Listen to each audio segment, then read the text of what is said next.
ঢাকা সেনানিবাসের একটি ভবনকে সাময়িকভাবে কারাগার হিসেবে ঘোষণা করেছে সরকার।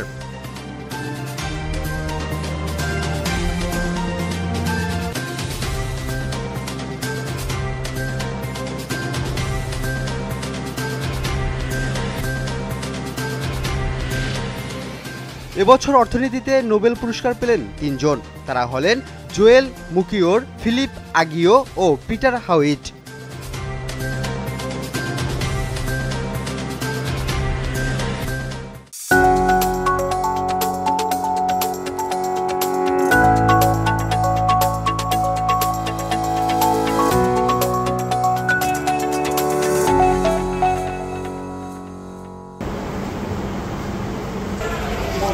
কক্সবাজারের পেকুয়ায় ৩ দিনব্যাপী বিনামূল্যে ডেন্টাল ও মেডিকেল ক্যাম্পেইন শুরু করেছে বাংলাদেশ নৌবাহিনী। সোমবার থেকে পেকুয়ার পূর্ব মগনামা সরকারি প্রাথমিক বিদ্যালয়ে এই মেডিকেল ক্যাম্পেইন শুরু হয়। চলবে ১৫ অক্টোবর ২০২৫ পর্যন্ত। চিকিৎসা নিতে আসা উপস্থিত বাসিন্দারা নৌবাহিনীর এ ধরনের মানবিক ও কল্যাণমূলক কাজের ভূয়সী প্রশংসা করেন। ভবিষ্যতেও এ ধরনের সেবামূলক কার্যক্রম অব্যাহত থাকবে বলেও জানান বাংলাদেশ নৌবাহিনী।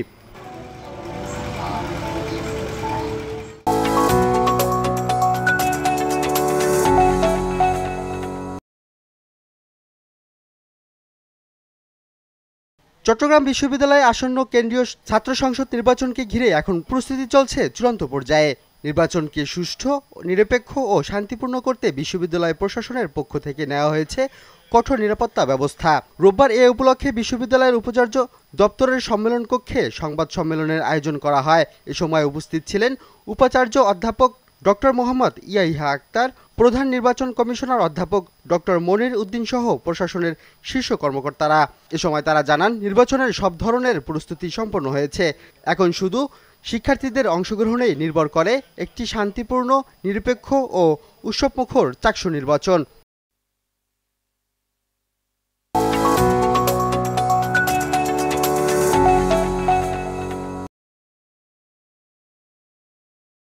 চট্টগ্রামের ফটিকছড়ির মাঝভান্ডার দরবার শরীফে ৩৭তম বার্ষিক উরুস শরীফের মোনাজাত অনুষ্ঠিত হয়েছে।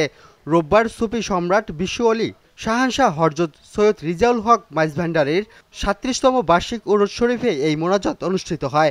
এ সময় দেশ বিদেশ থেকে লাখো ভক্ত আশেকের উপস্থিতিতে জিকির আজগারে মুখরিত হয় পবিত্র মাঝভান্ডার দরবার শরীফ। শেষে বিশেষ মোনাজাতে দরবারের সাজ্জাদানশীল হযরত সৈয়দ মোহাম্মদ হাসান মাঝভান্ডারী বাংলাদেশের শান্তি ও অগ্রগতির জন্য মহান আল্লাহ তাআলার কাছে ফরিয়াদ জানান।